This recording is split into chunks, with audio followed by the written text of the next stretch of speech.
So far in our lectures on biology, we've been building up everything from the ground forward. And we've talked about cells, which is something common to all organisms on this planet.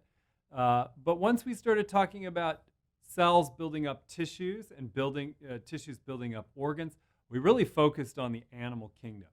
So now it's time to look at plants and to think about whether plants have their own tissue types.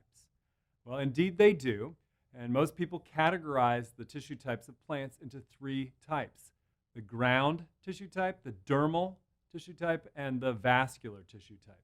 Now, each of those three tissue types is formed by something called the meristems, which are like stem cells, but for plants.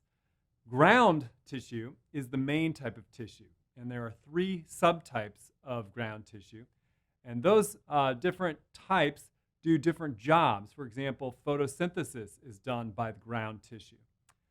So that makes up the bulk of what plants are trying to do, harvest energy from the sun.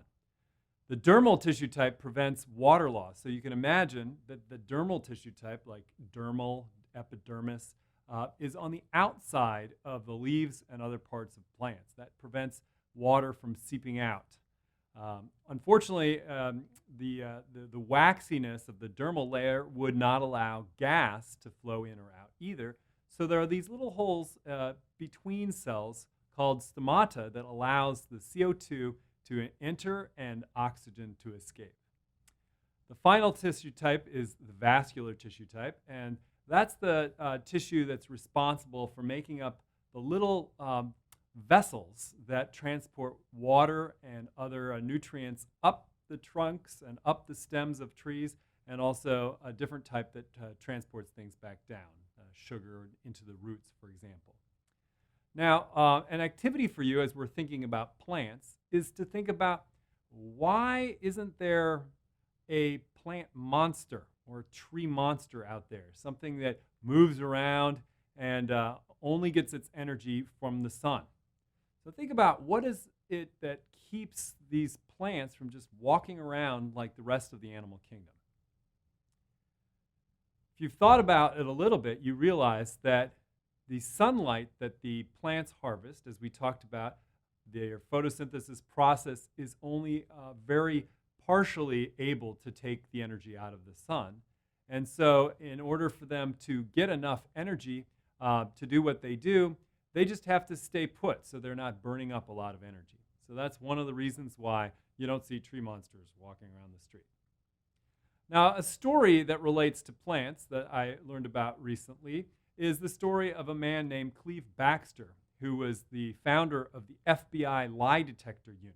So he worked with the FBI to help them set up a unit that would allow the FBI to see if people were lying, connecting them to what is called a lie detector or a polygraph machine, where blood pressure and conductivity of the skin and heart rate, all these things were measured in an attempt to find out if a person was lying or not. Now, he attached this lie detector to a plant because he was doing a little experiment to see if toxins were lifted up and if that would change the conductivity in the leaf of the plant. And nothing was really happening, so he said that he was going to burn the plant leaf and see what would happen. And as he was thinking about that, apparently, the lie detector went crazy. So he went on to try to do many experiments on how plants had consciousness, or were able to sense things. Now, not very many people took this seriously because of what we know biologically about plants, about their tissue, and about what they are able to do. They do not have a nervous system. They do not have the ability to send quick signals like we learned about in neurons. So most people didn't take that too seriously, and in fact, he could not repeat some of his experiments, which is a big part of science. And as we're wrapping up this class, we're going to start talking more and more about what exactly is science and how do we know what we know, like we learned about in the midpoint of this lecture series, but also how can we trust what we are told. So you may have seen a movie about plants communicating. For example, there was a movie called Avatar, where on a distant planet, the trees had the ability to send quick signals to one another. So if biology was a little bit different and plants had different types of tissue and organs, then there's no reason why they couldn't have consciousness. But for what we know about plants right now, the kind of thing that Mr. Baxter was learning about or saying that he was learning about is not really a possibility.